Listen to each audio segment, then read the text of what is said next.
Hola, ¿cómo están? De verdad que me da muchísimo gusto estar con ustedes en una emisión más de Valle de Lágrimas. Y bueno, pues sí, hay cosas como para llorar, por eso le pusimos así a este programa, fue El Malvado de Carlos Alarraqui, a quien quiero felicitar además el día de hoy mucho, porque su entrevista con Susana Zabaleta de verdad que fue un hit. Yo me desperté hoy tempranito, yo ya sabía desde ayer de la entrevista, pues estaba aquí en Atypical, pero me desperté tempranito a ver los periódicos y allí estaba en la primera plana del periódico El Universal la entrevista que le hizo a una gran arrepentida, Susana Zabaleta. Y bueno, pues un aplauso a Carlos Alarraqui. Es que le estoy haciendo la barba, soy lacayo suplicante, ya saben ustedes, para no desentonar con la 4T, entonces por eso así ya me estoy volviendo. No, ya en serio, qué padre, Carlos. Oigan, pues tenemos hoy un super programa porque vamos a hablar del caso Saldívar. Y me da muchísimo gusto que esté con nosotros esta mañana Patricia Aguayo. Ella es una activista, ha dado una lucha fuerte, valiente, pues en contra de estos cambios que el presidente López Obrador y la 4T quieren hacer a toda la estructura del Poder Judicial. Lo dije muy elegante, pues lo que quiere es destruir al Poder Judicial. Y Patricia Aguayo, ella trabaja en el Poder Judicial, has dado, Pati, una batalla pues muy intensa, ¿no? Sobre Claro, esto. claro. Bienvenida. Muchas gracias. Me da muchísimo gusto y estás en acción para la marcha también del 19 de mayo, ¿no? No, del 5 de mayo, Tere. Del 5 de mayo. Sí, la del 19 de mayo es un tanto más importante también.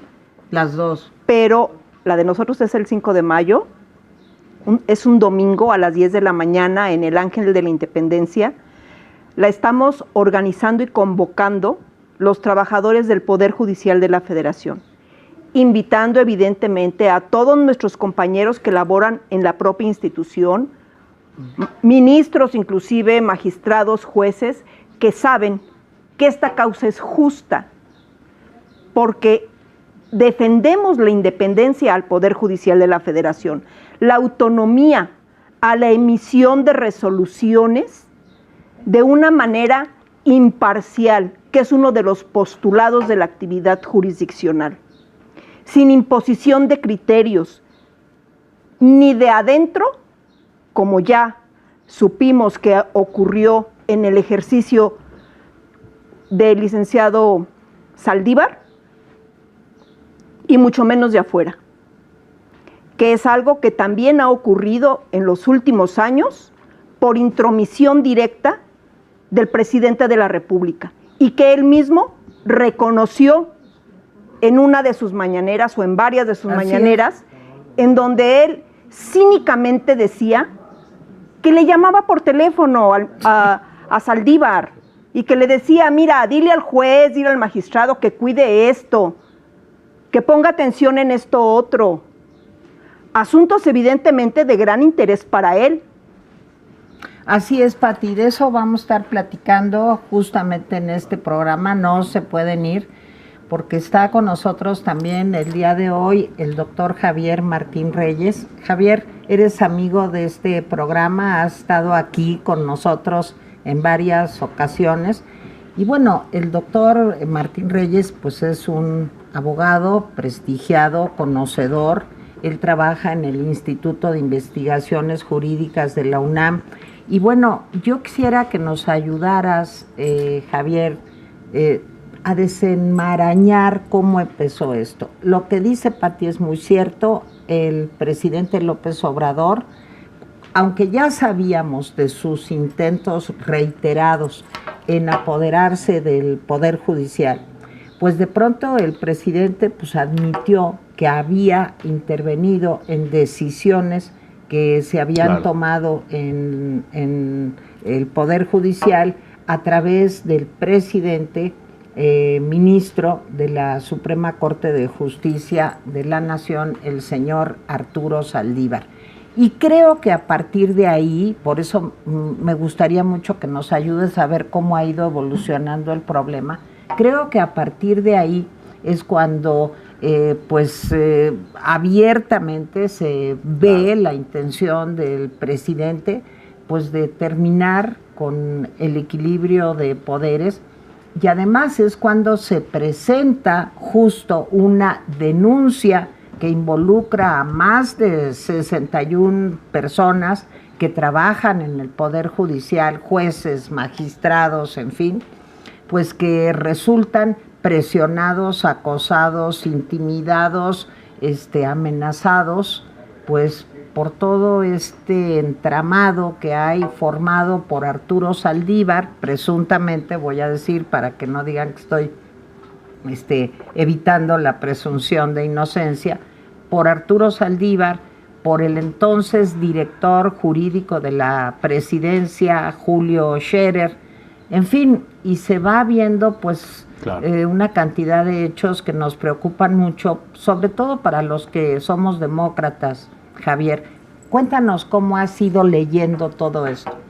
Mira, yo creo que el punto de partida tiene que ser, ¿no?, que en México nos ha costado muchísimo trabajo contar con un poder judicial y sobre todo con una Suprema Corte de Justicia de la Nación que realmente sea independiente, ¿no? O sea, si nosotros pensamos cómo funcionaba la Suprema Corte de Justicia durante la era del régimen de partido único, pues habría que decir que no era una posición, déjame ponerlo así, que tuviera el respeto, la dignidad que hoy en día sí tiene la Suprema Corte de Justicia de la Nación. A la Suprema Corte llegaban políticos, ¿no?, que podían venir de una campaña, podían haber sido gobernadores, estaban un rato en la corte, después se iban, se convertían en secretarios, se volvían diplomáticos. ¿Por qué? Porque la corte era parte de ese sistema político. Y la verdad es que fue una serie de reformas, ¿no?, que de manera paulatina y progresiva fueron incrementando, déjame ponerlo así, esa autonomía. 94 es una reforma importantísima. Importante. La corte, como la conocemos el día de hoy, es producto de esa reforma. Que hizo Zedillo. Exactamente, Zedillo. Que se hizo con Zedillo. Muchos han dicho, hombre, es que ahí se fueron todos los integrantes de la Corte. Eso es cierto, pero fue una reforma que le dio a la Suprema Corte de Justicia de la Nación garantías de independencia que antes no tenía, ¿no? Y eso, por supuesto, no quiere decir que a lo largo del camino todas las decisiones de la Corte hayan sido correctas. Yo creo que quienes nos dedicamos, ¿no?, a la academia, parte de nuestra función es y ha sido ser críticos, déjame ponerlo así, con todas las integraciones de la Corte que ha habido. Pero sí habrá que decir que 2018 también fue un punto de inflexión, ¿no? Llegó al poder un gobierno que a estas alturas yo creo que ya podemos decir abiertamente, y no hay ninguna duda que es un gobierno populista, es un gobierno que no cree en la división de poderes y es un gobierno que ha intentado cooptar, debilitar o destruir prácticamente a cualquier contrapeso, ¿no? Y eso es algo muy peligroso. Una de las conquistas históricas del constitucionalismo es la limitación del poder. Un poder que es absoluto no es un poder que sea compatible en una democracia constitucional. Y creo que lo que vimos, ahí está el ejemplo del INE, del INAI, de la Comisión de Derechos Humanos, es decir, esto ha tenido otras dimensiones, pero es cierto que el presidente también ha intentado, ¿no?, hacerse del control de la Suprema Corte de Justicia de la Nación. En ese contexto yo te diría, Arturo Saldívar, ¿no?, que es un personaje pues con una trayectoria muy curiosa, porque él en realidad... Él lo propone Calderón, ¿no? Él lo propone Calderón, es una persona que no es de carrera judicial, él se dedicaba legítimamente al litigio, era un abogado postulante, defensor, hay que decirlo, de grandes intereses económicos, tiene un perfil, déjame ponerlo así, pues más cercano a la derecha que a la izquierda. Él nunca fue cercano ni a los partidos de izquierda ni a los movimientos sociales, nunca reivindicó causas populares. Tampoco. ¿No? Pero digamos, incluso yo diría, ni retóricamente él tiene esas credenciales. Pero creo que él, como hoy ya sabemos, durante muchos años fue pues en realidad un político con toga que estuvo en la Corte. Y Saldívar lo que hizo fue tratar de vender una idea que en ese momento parecía atractiva para muchas personas, que él era o podía fungir como una suerte de mediador, ¿no? Y que esas presiones externas de las que hablaba Patricia, pues él las iba a poder contener, y del otro lado parecía que lo que vendía era que él iba a hacer las reformas necesarias para remediar los problemas de la Corte. Esa fue la tesis con la que llegó Saldívar. Es una tesis que yo creo que ha sido desmentida con las propias actuaciones del propio Arturo Saldívar, ¿no? Creo que no tenemos ninguna duda de que en su carácter de presidente de la Corte, él fue una persona que tomó decisiones, ¿no?, para favorecer al gobierno. Ahí están sus votos en el caso de la consulta popular, donde dio un giro de 180 grados respecto de lo que él mismo había votado en 2014.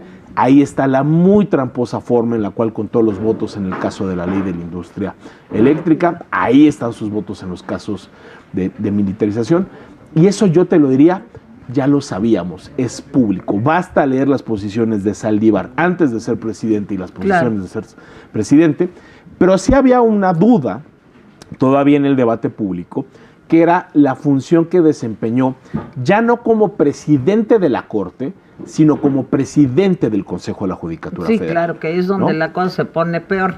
Y que es ahí donde, déjame ponerlo así, Saldívar pudo haber tenido influencia, pues ya no en el pleno de la Corte, sino en los cientos de juzgados y de tribunales colegiados que tenemos en México. Ha habido libros, reportes periodísticos, testimonios que dicen que efectivamente Saldívar utilizó su cargo para presionar indebidamente a otras personas. Amenazar a veces también. Y ahí hay que decirlo, el primero que denuncia públicamente y de manera oficial a Arturo Saldívar en un acto oficial, como son las conferencias matutinas, es el propio Andrés Manuel López Obrador. Con esto que ya decía con muchísima claridad Patricia, el presidente López Obrador dijo, él en los casos relevantes como Lozoya nos ayudaba. Sí, le con hablábamos. todo respeto, porque eso dijo el presidente. Y de manera burlona, ¿no? Porque lo dijo, claro, bueno, garantizando el respeto, la independencia. No. ¿Qué es lo que pasa? ¿No? Y con eso terminó la intervención. Que se presenta una denuncia anónima, lo cual no debería sorprender a absolutamente nadie. Las denuncias anónimas están contempladas. Bueno, pero ahí también en ya ha habido muchas protestas diciendo que esto es un manejo que está haciendo la ministra Piña, que porque una denuncia anónima tendría que presentar, pues digamos, como pruebas de una muy posible, y yo te diría, digamos, culpabilidad. Lo que es impresionante es el nivel de mentira de Arturo Saldívar. Saldívar salió a decir, es inaudito que se admita una denuncia sin pruebas. Pero van 282 este año, ¿no? Creo. O por ahí. Primer tema, las denuncias anónimas están contempladas en la ley. Segundo, ese acuerdo que estuvo circulando y que se filtró, dice al final con toda claridad que sí hay pruebas que se presentaron en la denuncia. No sabemos cuáles son, porque pues no se ha hecho pública la denuncia, pero el propio acuerdo, o sea, basta leer el acuerdo para darse cuenta que sí había pruebas.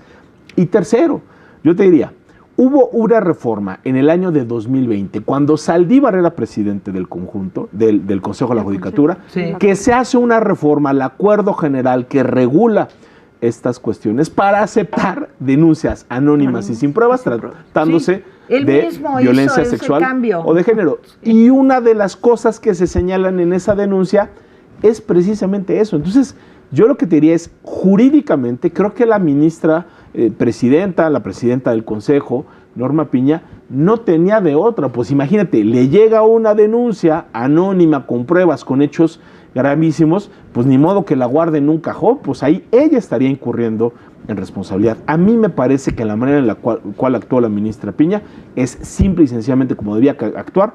Es un acuerdo de trámite, o sea... Bueno, sí, pero fíjate cómo lo leen ellos, en el sentido de que podría hacérsele a ella un juicio político, que eso sí ya me parece palabras mayores y me da mucho miedo, porque en este tipo de regímenes autoritarios, no solo populistas, sino pues, dictatoriales, pues quién sabe de qué pueden ser capaces, ¿no?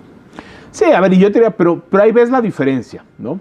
Tú tienes la actuación de una juzgadora de carrera que actúa conforme a la norma y que lo único que dice es investíguese. O sea, ese acuerdo no dice que se cometieron esos ilícitos, no dice que los hechos son verdad, no señala responsables porque no lo puede hacer. Y del otro lado, ¿cuál es la reacción? Pues de una persona que dice, ¿no? Me voy con el dirigente del partido político mayoritario y te voy a denunciar en todos lados. Te voy a denunciar ante la Fiscalía General de la República con un fiscal que responde a los intereses del gobierno. Te voy a denunciar ante la Fiscalía Especializada, que hoy desgraciadamente tiene como titular a una persona que no tiene la independencia y la imparcialidad para estar ahí. Te voy a ir a denunciar al INAI, te voy a denunciar ante el INE. O sea, solo le faltó decir que iba a ir a la UNO y al sistema interamericano como para complementar el cuadro. Y luego dice, y además juicio político, ¿no? Pero es muy revelador que Saldívar, en vez de desmentir lo que ahí se dice, en vez de pedir que se esclarezcan los hechos, porque él tendría que ser el primer interesado en saber si sus colaboradores cometieron o no esos ilícitos. Una persona que se toma en serio el Estado de Derecho y una persona que está en contra de la impunidad es lo que tendría que pedir. Investiguen también a mis colaboradores. No, él sale a amenazar con una denuncia de juicio político. En estos momentos políticamente es muy difícil que proceda. ¿Por qué? Porque Morena y sus aliados tendrán las mayorías en la Cámara de Diputados, sí, pero en el Senado, donde se necesita una votación de 2/3 partes, no la tienen. Pero de nuevo, es una muestra más, ya no del talante autoritario del gobierno, del talante autoritario de una persona que hasta hace algunos meses era integrante de nuestro Tribunal Constitucional. Eso, o sea, que da más ¿cuándo miedo habíamos visto una cosa así? Un expresidente de la Suprema Corte de Justicia de la Nación que renuncia, que le regala una designación que no le toca a esta presidente, y ya vimos lo que pasó con esa designación, para irse de porrista a una campaña electoral. O sea, eso es el retrato de Arturo Saldívar. A ver, Pati, ahora yo quiero que me cuentes cómo se vive esto siendo pues una trabajadora del Poder Judicial, porque bueno, nosotros, yo como periodista puedo tener una lectura, el maestro pues como académico, pero yo creo que será muy interesante,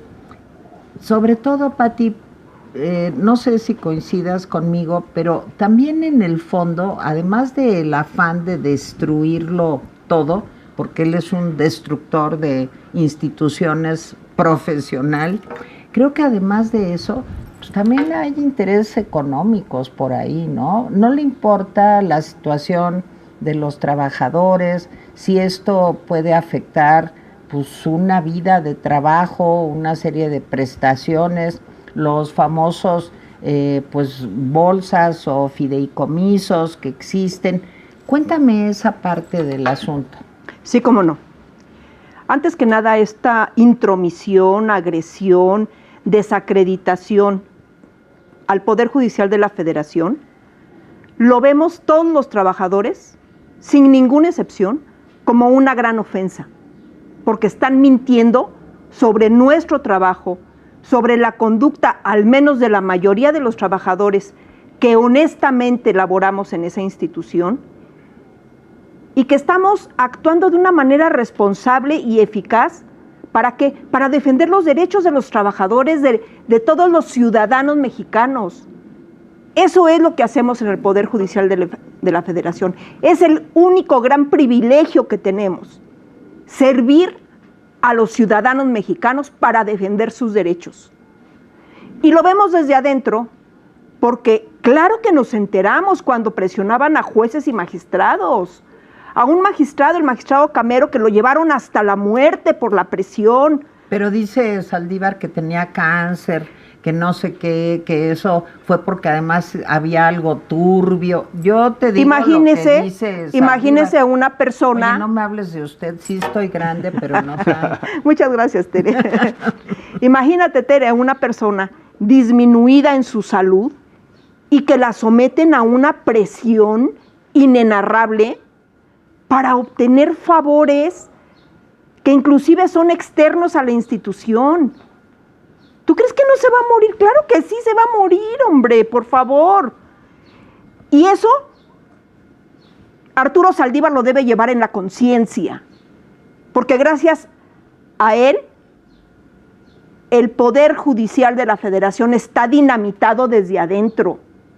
Y no sé si lo escucharon en alguna ocasión, pero cuando él recién renunció al altísimo cargo que tenía dentro de la Corte y que nos dio la evidencia de que había una toga en donde el ministro que había dentro le quedó chico a esa toga, ese señor se reunió o en alguna plática con entrevista con Ciro Gómez Leiva, porque yo ahí vi el comentario, que se encontró con Epigmenio Ibarra. Híjole. En una intervención que iban a tener ahí. No, qué miedo, sí es y que Epigmenio Ibarra comentó y le dijo, pues no te preocupes, Arturo, no pudiste desde adentro, pero ahora sí vas a poder desde afuera.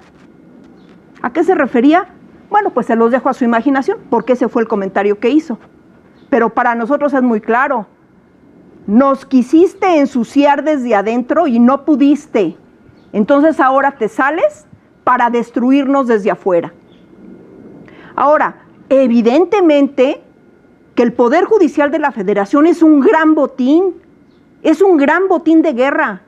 Pero no solamente el Poder Judicial de la Federación, también los de los estados, los poderes judiciales de los estados y el mismo Poder Judicial.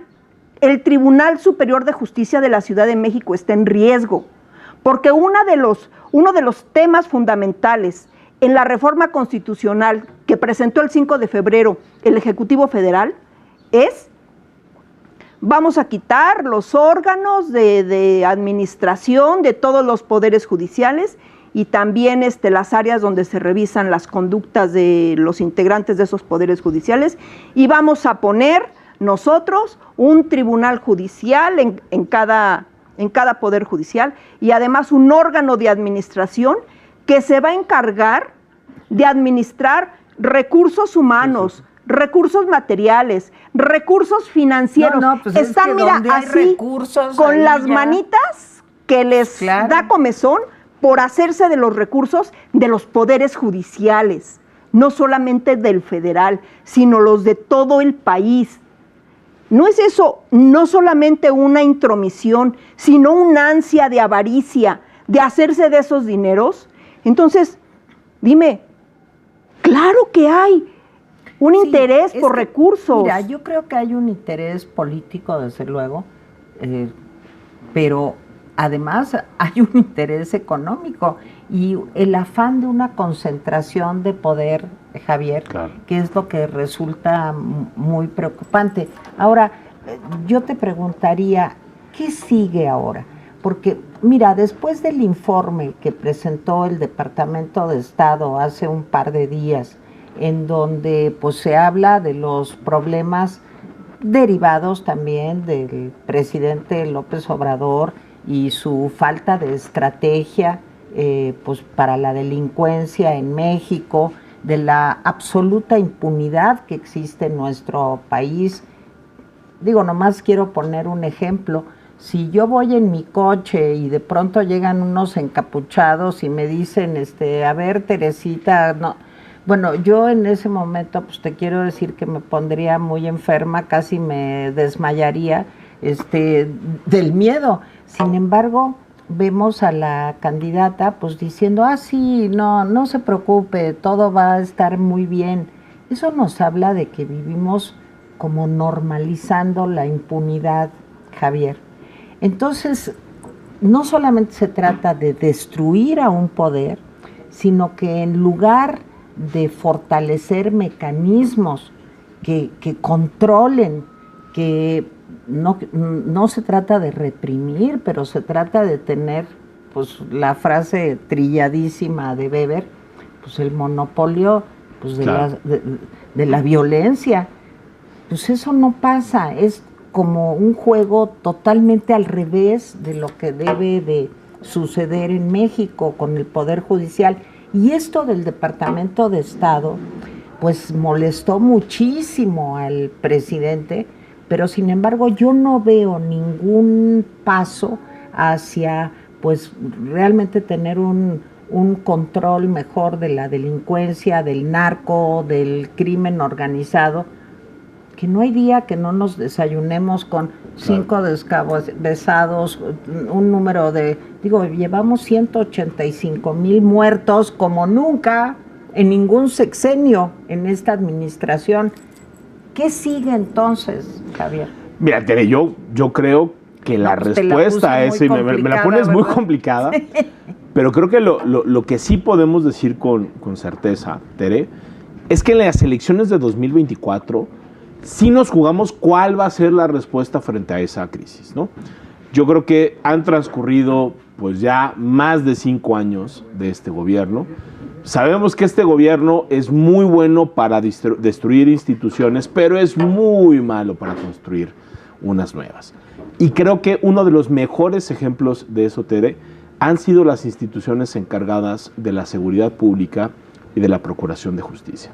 El presidente López Obrador llegó al gobierno teniendo una policía federal que por supuesto tenía muchísimos problemas. Nadie va a decir aquí que no había problemas en la policía federal, pero es quizá, ¿no?, uno de los intentos en términos históricos más serios que hemos tenido en México para tener una policía nacional digna de ese nombre.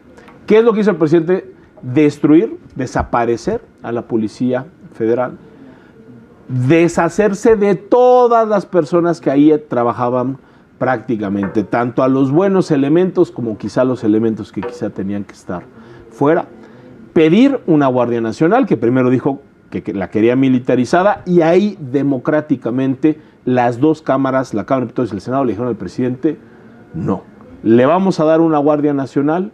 Sí, pero va a ser una guardia bajo un mando civil, y usted va a tener la obligación constitucional de construir ese cuerpo que tiene que ser de carácter civil, y en lo que usted va construyendo ese cuerpo civil, sí le permitimos de manera excepcional, temporal, acotada, fiscalizada y regulada, utilizar a las Fuerzas Armadas. ¿Qué fue lo que hizo el presidente López Obrador prácticamente al día siguiente después de esa reforma que se aprobó? O sea, por unanimidad en el Senado, con un solo voto en contra en la Cámara de Diputados y con la aprobación de todas las legislaturas estatales, desconocer ese mandato. Bueno, es que la señora Rosa Isela, supuestamente, pues la secretaria de seguridad de nuestro país, pues es un objeto decorativo muy bonito, porque todo depende de la Sedena. Pero yo te diría, absolutamente. Tere, ese es un extraordinario ejemplo de cómo al presidente no le importa lo que diga la Constitución. Claro, esa reforma, no. Él la impulsó, él pidió una Guardia Nacional, él la puso sobre la mesa en la campaña, y el Congreso le terminó diciendo: sí, tenga usted una Guardia Nacional, pero como es en democracia, con ciertas diferencias, porque pues el presidente es nada más el titular de uno de los poderes, y quien decide en última instancia si se hacen o no reformas constitucionales es el poder reformador, donde está el poder legislativo federal y los poderes legislativos a nivel local. ¿Qué es lo que vemos hoy? Que la Guardia Nacional en buena medida es un cascarón. ¿Por qué? Porque quien realmente está llevando a cabo las tareas de seguridad pública es el Ejército y la Marina. Y como no hemos construido esa policía civil, pues nunca vamos a poder tener un plan para que las Fuerzas Armadas regresen a sus cuarteles. Y te pongo el otro ejemplo. Bueno, cuando tanto, lo cacareaba el entonces candidato López Obrador, criticando las políticas de Calderón y de Peña Nieto, y diciendo: no, ahora los militares regresarán a los cuarteles. ¿Y qué pasó con eso? Pues, no solo han regresado, palabras, se han quedado, y ahora han involucrado, que también eso es algo muy riesgoso, han involucrado a las Fuerzas Armadas en tareas que no les corresponden. ¿Qué tienen que estar haciendo las Fuerzas Armadas? Construyendo aeropuertos, haciendo obras de infraestructura, supervisando la construcción del Tren Maya. Con una línea de aviación fracasadísima, ¿verdad? Pero bueno. Y esos son incentivos muy perversos, porque para decirlo de manera clara, les está dando, aparte de las Fuerzas Armadas, no a todas, también hay que decirlo, ¿no?, pues pedazos de negocios económicos que son muy jugosos, con esquemas muy poco transparentes, porque claro, cualquier cosa que toca, ¿no?, el Ejército o la Marina, según ha sido la política de este gobierno, se quiere clasificar como seguridad nacional, y eso cierra la puerta de la transparencia. Todo. Entonces, eso es lo que ha hecho el presidente. Y la otra cosa, él tenía también un mandato de impulsar la construcción de la primera Fiscalía General de la República autónoma. ¿Y qué fue lo que se hizo? Se nombró a un fiscal cercano al gobierno, que en los temas importantes funciona más como un secretario de Estado del presidente que como un fiscal que tendría que ser autónoma. Y hoy la Fiscalía General de la República sigue teniendo los mismos problemas de falta de capacidades técnicas, de falta de profesionalización, de falta de independencia que tenía la antigua Procuraduría. Mientras no resolvamos esos dos eslabones, el tema de los cuerpos policíacos y el tema de las fiscalías, tanto la general como las locales, no vamos a salir de esto. Estamos en un momento muy complicado y me gustaría escucharlos a los dos. Por una parte, bueno, hay un proceso electoral en Estados Unidos que también tiene que ver mucho con la política exterior que está teniendo tanto los republicanos como los demócratas. Aquí hay un proceso electoral inminente, digo, nos queda un mes, señoras y señores, para que esto se defina. Un problema migratorio enorme, en donde Estados Unidos y México, ahí sí se entienden en la falta de respeto a los derechos humanos, en todas las violaciones, hasta crímenes que se han cometido con el problema migratorio en México, donde la impunidad también es absoluta. Y para aderezar el asunto aún más, un informe del Departamento de Estado que dice que en México se tortura, se violan derechos humanos, y hay, pues eso, una falta de una estrategia de seguridad que permita una vida pacífica entre los mexicanos. ¿Cómo se puede salir de todo esto? Yo veo tantos factores en medio, no sé, siento que estamos atrapados, y sobre todo atrapados pues por el tipo de mandatario que tenemos, Javier. Pero mira, yo creo que eso se va a definir en las elecciones, Tere. O sea, yo creo que la gente, la ciudadanía tiene que salir a votar libremente como tiene que ser el 6 de junio, y creo que la ciudadanía tiene que decidir si cree que ese camino por el que vamos es el correcto, o que si hay que optar por otras alternativas. Pero ¿no ves como que es muy delicado el momento para intentar, digamos, una reestructuración del Poder Judicial? No, a ver, ¿qué es el peor momento para a ver, yo te diría, es que el Poder Judicial Federal es el poder que menos tiene que cambiar.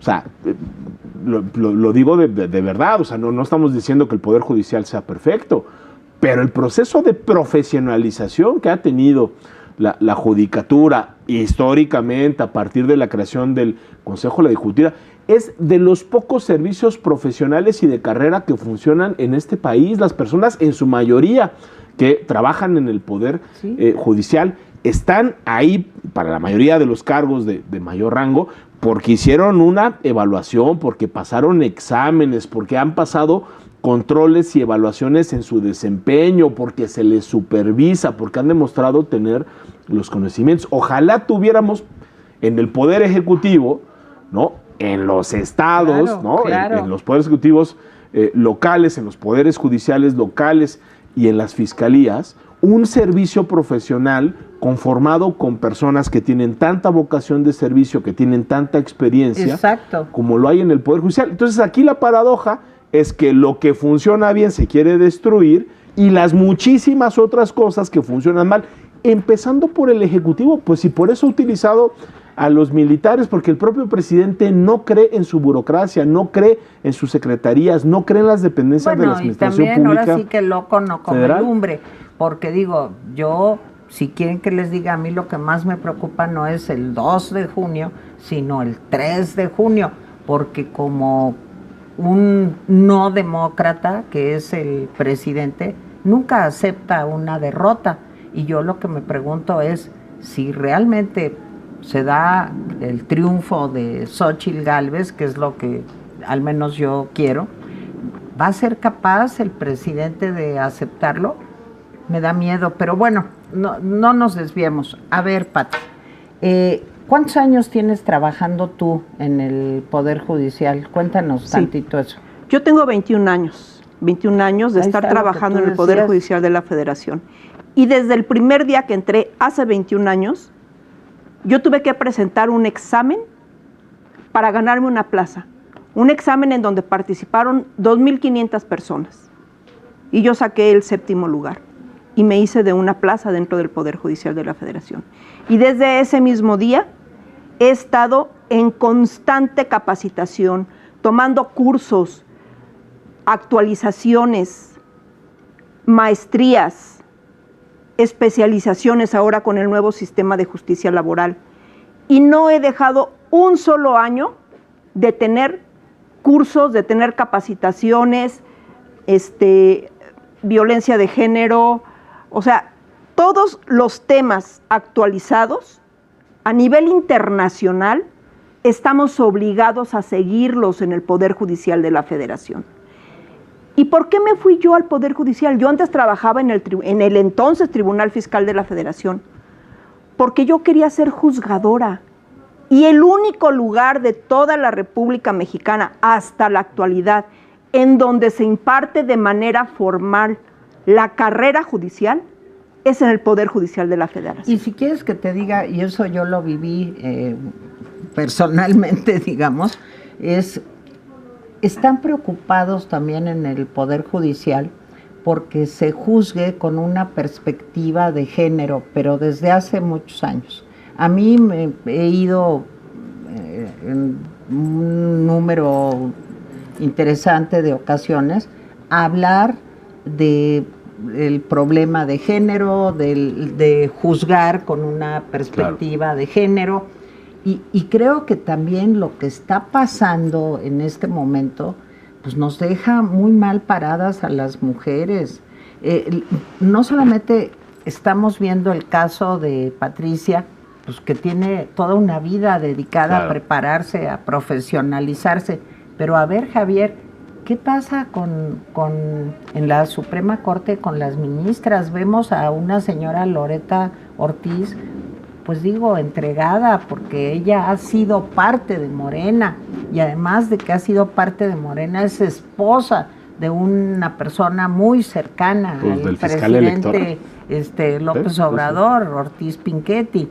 Tenemos a una señora Yasmín Esquivel, pues que ni siquiera sabemos si de veras tiene el título de abogada, que es lo mínimo indispensable. Es como si yo quiero ser dentista y no tengo pues el certificado que acredita que puedo sacar muelas.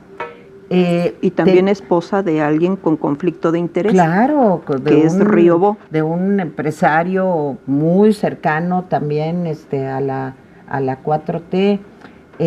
Y ahora se viene la salida del ministro Aguilar. Ayer veía una despedida, un homenaje que se le hizo al ministro. ¿Y qué posibilidades hay de que realmente el poder, la Suprema Corte de Justicia, quede atrapada, Javier?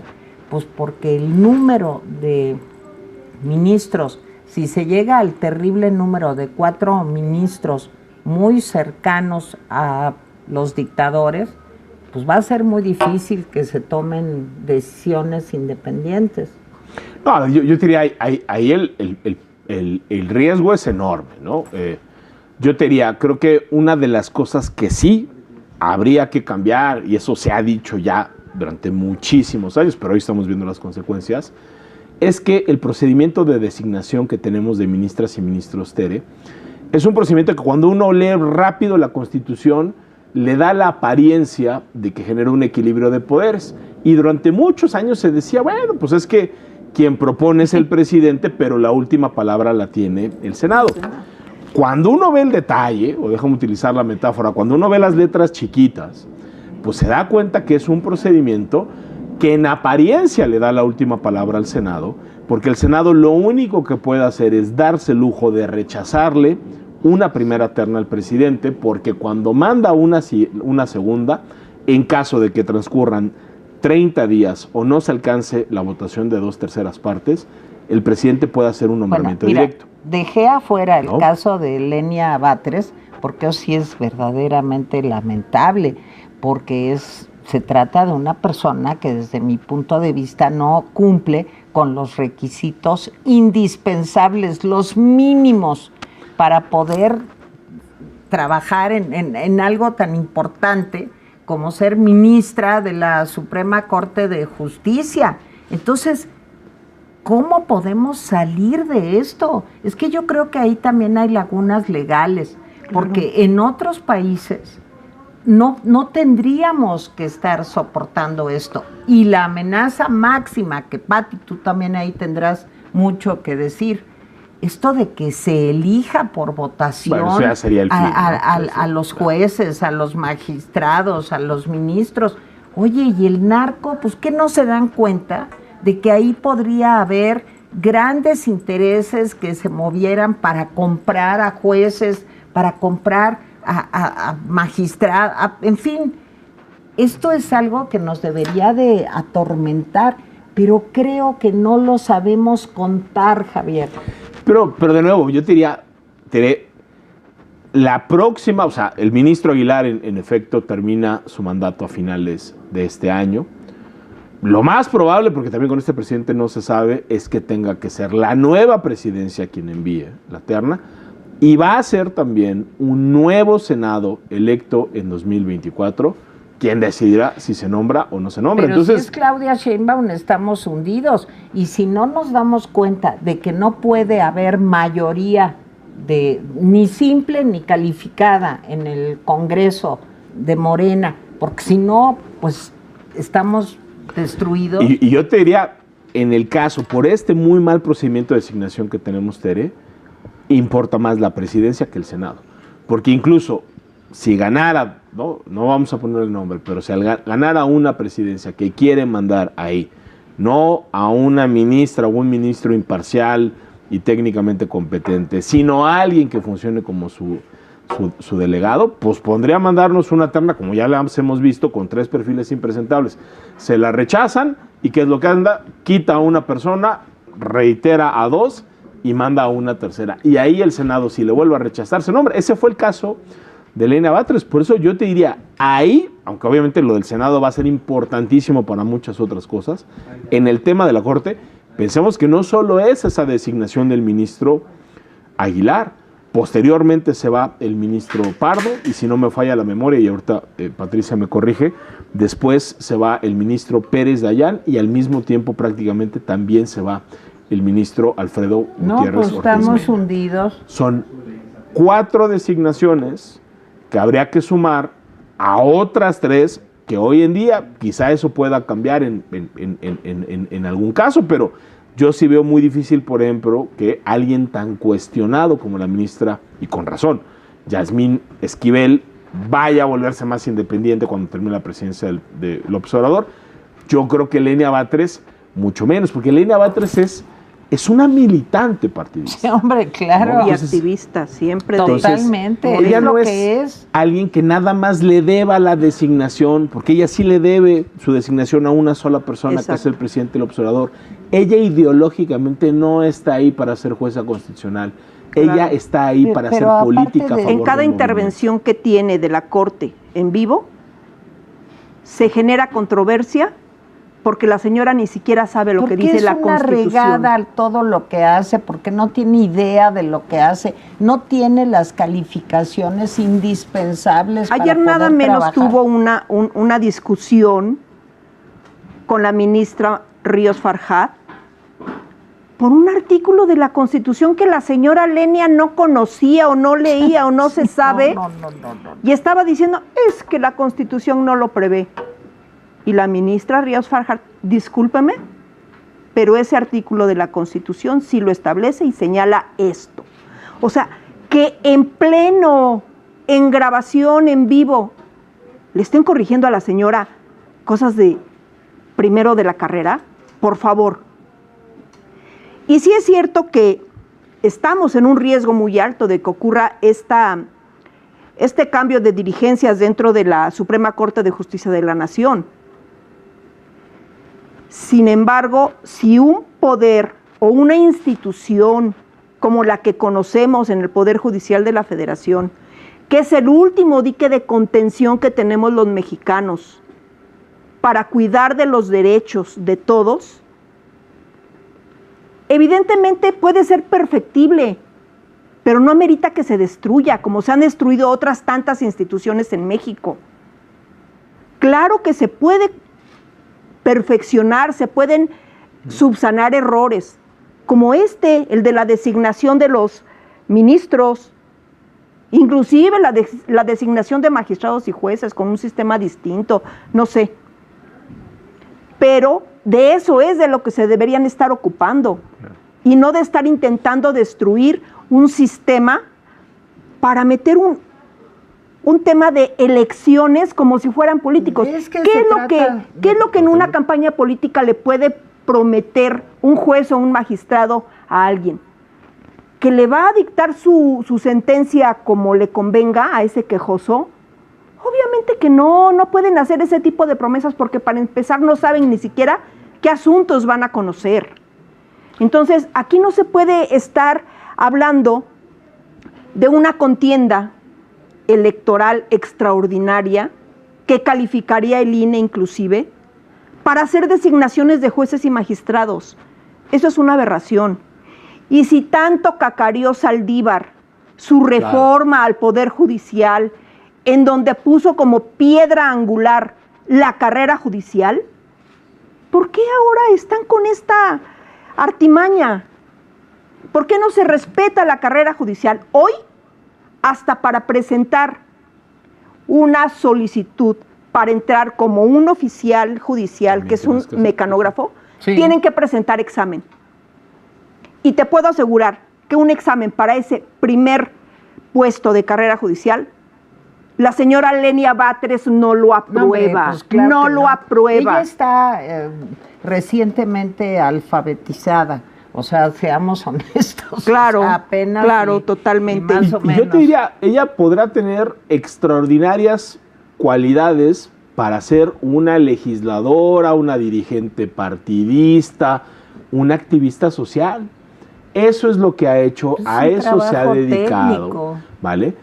Pero estar en la Suprema Corte de Justicia de la Nación es de entrada una función de arbitraje, ¿no? O sea, utilizando la metáfora, la Corte es el gran árbitro de la democracia, y a los árbitros no los ponen las porras de los equipos de fútbol, y el buen árbitro no es el que favorece a uno o a otro de los equipos. El buen árbitro es el que aplica con imparcialidad y con rigor el reglamento. Ella no tiene una formación, ¿no?, que le dé ni la competencia técnica, porque no es fácil. O sea, los asuntos que resuelve la Suprema Corte de Justicia de la Nación técnicamente son muy complicados. Y como decía Patricia, hay videos donde le tienen que explicar a la ministra Batres cuestiones tan elementales que yo sé que para las personas que están escuchando me van a decir, bueno, ¿y qué diantres es eso? Pero que es un sobreseimiento, ¿no? Una cosa que cualquier persona que haya estado en el Poder Judicial o en cualquiera de los poderes judiciales sabe que es una causal de improcedencia, sabe que si se admitió una demanda y sobrevino después alguna causal de improcedencia o algo que es sin materia el juicio, entonces opera esa figura. Eso no lo entiende. Ella está llegando a aprender técnicamente eso, y lo que es más grave, Tere, no llega con una posición de decir, bueno, pues ya me nombraron, no sé, quiero aprender para ser juzgadora imparcial. Ella lo que quiere es garantizar que lo que ahí se decida beneficie a un partido político, a un dirigente y a un movimiento. Eso es algo muy perverso y muy peligroso. Sí, y sobre todo si ustedes se meten al canal de la Corte y revisan las intervenciones, ella se pone a dar discursos de orden político. No se pone a dar contestación con argumentación jurídica para resolver el asunto que se está revisando en la sesión, para lo cual se requieren estudios especializados de derecho constitucional, porque es a lo que se dedican los señores ministros en la Corte, a revisar la constitucionalidad de los actos que se reclaman. Entonces, si no conoces ni siquiera la Constitución, ¿qué dice? ¿cómo puedes dar un razonamiento lógico jurídico para defender un proyecto o para repudiarlo, para rechazarlo, si no sabes lo más elemental? Sí, es que tenemos pues los ministros, las ministras que ha digamos que propuesto la 4T, pues está las personas distinguidísimas, Yasmín Esquivel, que pues no sabemos si tiene el título, es plagiaria, la señora Lenia Batres, pues que es pues una activista, vamos a llamarla así, yo tendría otras palabras, y la señora Ortiz Pinchetti, que pues es una parte fundamental, digamos, del entorno morenista. Entonces, sí estamos llegando a niveles pues muy preocupantes del órgano supremo de impartición de justicia en nuestro país.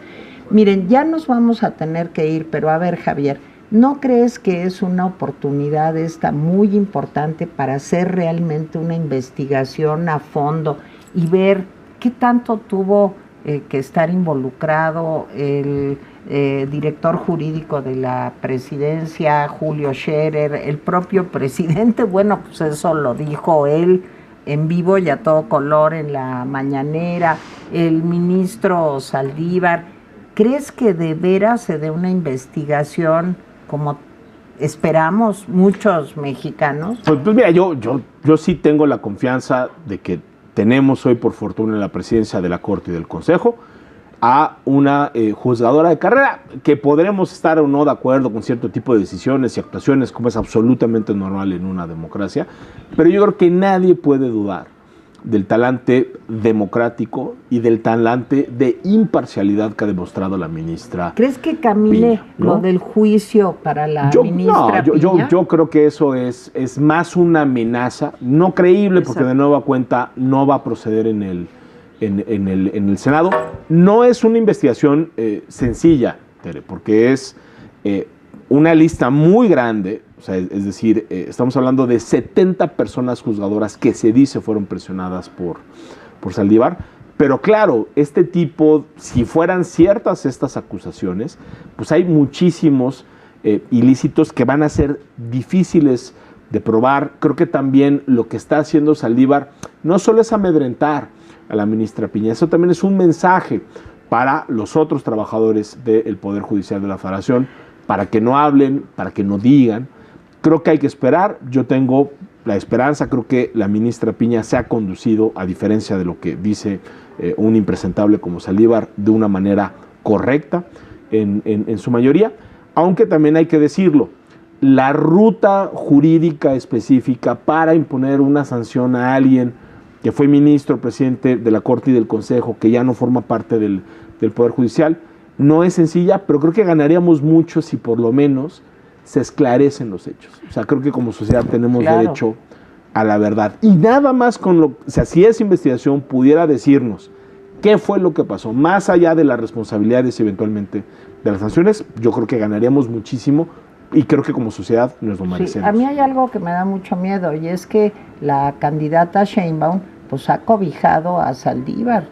O sea, no es un asunto que va a terminar con este sexenio, sino en el caso de que ganara Sheinbaum, pues pensemos bien por quién vamos a votar, porque ella está cobijando y arropando al señor Saldívar. Pati, tú querías comentar algo, y del 5 de mayo, cuéntame también. Sin embargo, aquí hay algo que a lo mejor se le escapa al resto de las personas que no están demasiado involucradas con la información que corre dentro del Poder Judicial de la Federación, y es que esta investigación que se ha hecho de manera anónima tiene una regulación específica, aun cuando se haya presentado sin pruebas. Y la actuación que hizo la señora ministra Piña fue únicamente ordenar que se admita a trámite y que se investigue. Ya en la investigación, si de la propia denuncia se advierten indicios, se tendrán que investigar y allegarse de más pruebas. Para eso se trata, de eso se trata la investigación. Pero no es la única. Hay jueces y magistrados que de manera personal, con nombre y apellidos, han tenido el valor también de presentar quejas Sí. e investigaciones en contra de Arturo Saldívar. Y creo que eso es lo que lo tiene más nervioso todavía, porque él sabe que ha incurrido en irresponsabilidad. Sabe que el que merece juicio es él. Entonces, ¿de qué se trata estas ofensas, estas amenazas? Está dando patadas de ahogado porque sabe que a quien le van a llegar van a ser a él. Entonces, no es únicamente esa denuncia anónima, hay más y se van a investigar, igual que esa anónima, Bueno, pero yo ya acá he con nombres y escuchado apellidos. Entrevistas con un par de magistradas que, Exacto. Claro. que han denunciado también al señor Saldívar. Claro.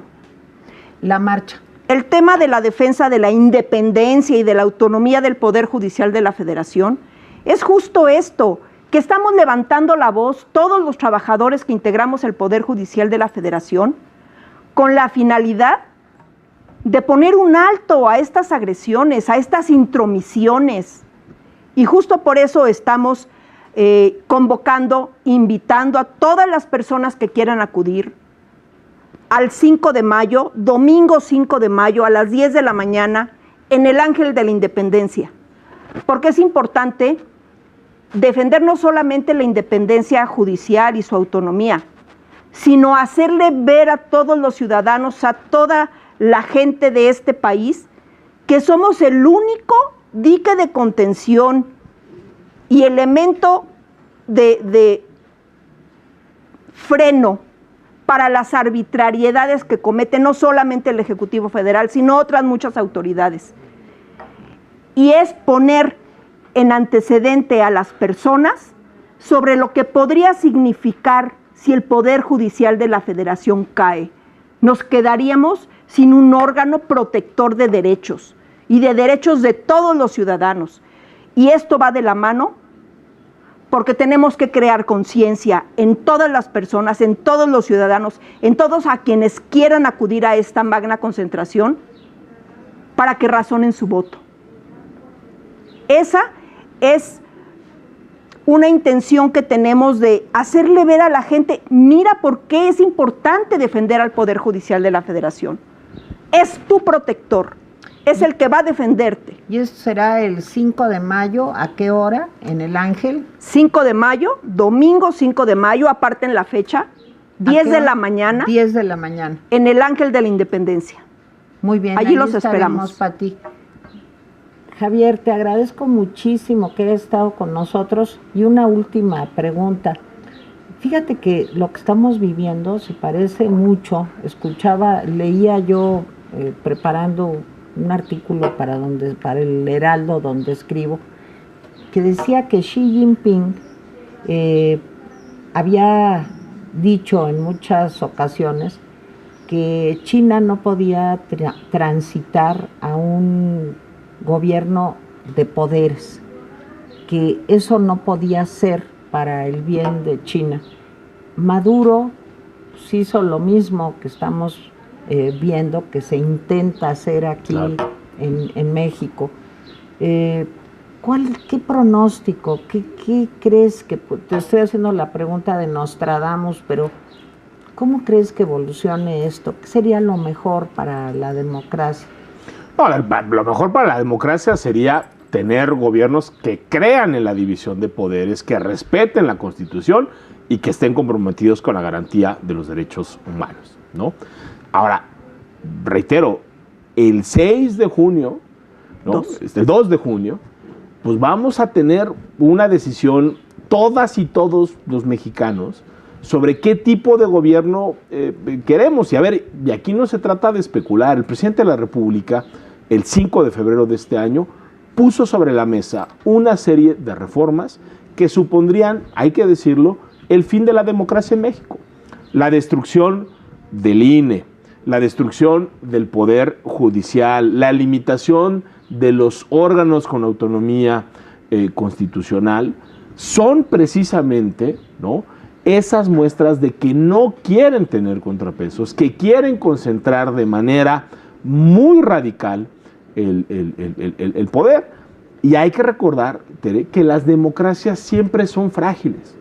No hay ningún poder sobrehumano que vaya a salvar o vaya a garantizar Así la es. continuidad de la democracia mexicana. Yo sé que esto es difícil de transmitir, yo sé que obviamente los temas que le interesan a las personas pues son los que las afectan día con día, el tema de la seguridad, el tema de la salud, el tema de la educación, pero creo que lo que tenemos que tener muy en claro es que en estas elecciones sí nos estamos jugando en cierta medida la continuidad del sistema democrático. Y hay democracias, ¿no?, en todas las ubicaciones del mundo que han entrado en procesos de degradación. La democracia mexicana se puede acabar.